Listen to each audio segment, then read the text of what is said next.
नमस्कार दोस्तों, आज मैं आपको बागेश्वर ज़िले के गरुड़ तहसील में स्थित बाबा बैजनाथ धाम दिखाने जा रहा हूँ। ये आपको सामने दिखाई दे रहा होगा और जो इसकी ऐतिहासिक जो पृष्ठभूमि है उसके बारे में यहाँ पर आपको बताने जा रहा हूँ। ये बैजनाथ धाम को जाने का मुख्य रास्ता है। रास्ते के दोनों तरफ सुरक्षा की दृष्टि से लोहे की रेलिंग लगी हुई है। जैसे कि आप देख पा रहे हैं, मेरे आगे कुछ पर्यटक बाबा भोलेनाथ के दर्शन को जा रहे हैं। सड़क से मंदिर करीब 150 से 200 मीटर की दूरी पर स्थित है। प्रतिवर्ष दूर दूर से श्रद्धालु अपनी मनोकामना को पूर्ण करने के लिए यहाँ पर आते हैं। जैसा कि आप देख पा रहे हैं, यह बेहद ही खूबसूरत दृश्य है। इस मंदिर की अगर हम बात करें तो बैजनाथ मंदिर उत्तराखंड राज्य के बागेश्वर ज़िले के गरुड़ तहसील में स्थित है। यह कौसानी से महज 16 किलोमीटर की दूरी पर स्थित है। यहाँ पर करीब 12 करोड़ की लागत से बनी एक कृत्रिम झील भी है। इस कृत्रिम झील को पूर्व में कुड़ी ताल के नाम से जाना जाता था। यह ताल बड़ी बड़ी मछलियों के पालन के लिए प्रसिद्ध था।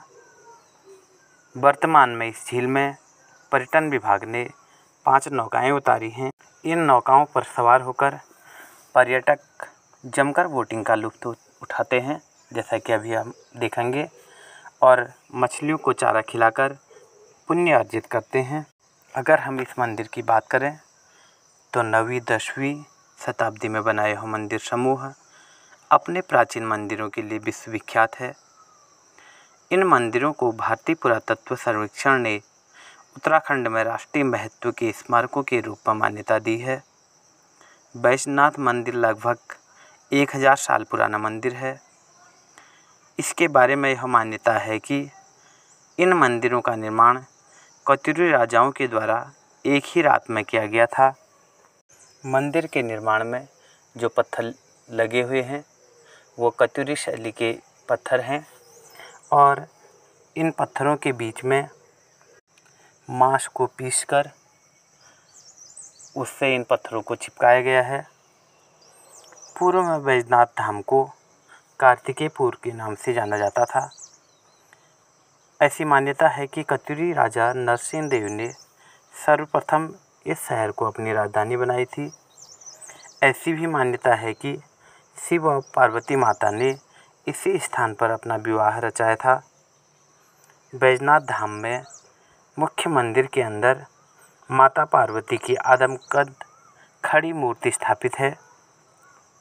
इसके साथ ही यहाँ परिसर में शिव, गणेश, पार्वती, चंडिका, कुबेर, सूर्य आदि अनेक कई प्रकार की मूर्तियाँ स्थापित हैं। यह धाम पूरे देश में फैले 12 ज्योतिर्लिंगों में से एक है। ऐसी मान्यता है कि इस मंदिर के अंदर मौजूद शिवलिंगों का निर्माण प्राकृतिक रूप से पृथ्वी से हुआ है। इस मंदिर में 1202 ईसा पूर्व के कई शिलालेख हैं, जिनमें कत्यूरी वंश के शासन के प्रमाण मिलते हैं। इस मंदिर में महाशिवरात्रि और मकर संक्रांति को विशाल मेला लगता है।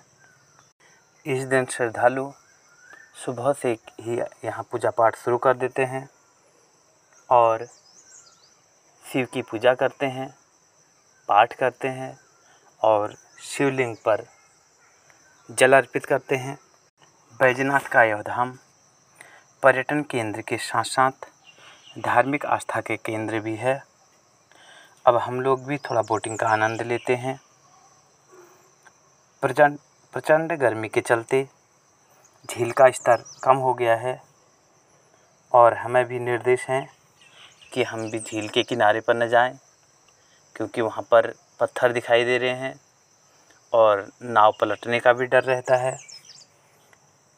बोटिंग के किराए की अगर हम बात करें तो यह प्रति व्यक्ति 100 रुपया है, जिसकी समय सीमा मात्र 20 मिनट है। इस झील के पानी का उपयोग सिंचाई के लिए भी कर रहे हैं। झील के चारों ओर जैसा कि आप देख पा रहे हैं कि सुरक्षा की दृष्टि से रेलिंग लगाई गई है। साथ ही पूरी जो झील है वो सीसीटीवी कैमरे की जद में है। कितना सुंदर मनोहारी दृश्य है यह आप देख पा रहे होंगे कि हमारे साथ साथ अन्य पर्यटक भी झील में बोटिंग का लुत्फ़ उठा रहे हैं। मैं तो आपसे यही कहूँगा कि आप भी यहाँ आइए और भगवान शिव की वंदना करके इस झील में बोटिंग का लुत्फ़ उठाइए और इस झील में जो मछलियाँ हैं उनको चारा खिलाकर आनंदित होइए।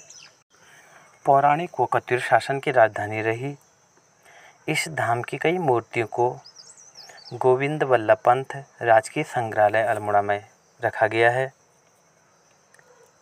यहाँ एक बंद कमरे में करीब 125 इससे अधिक होंगी दुर्लभ मूर्तियाँ लगभग 42 साल से धूल फाँक रही हैं। इन मूर्तियों के लिए प्रस्तावित संग्रहालय का निर्माण अभी नहीं हो पाया है। पर्यटकों को इन मूर्तियों के दर्शन नहीं हो पाते हैं क्योंकि 70 के दशक तक पौराणिक धरोहर के रूप में ये सभी मूर्तियों को श्रद्धालुओं के दर्शनार्थ एक खुले कमरे में रखा गया था।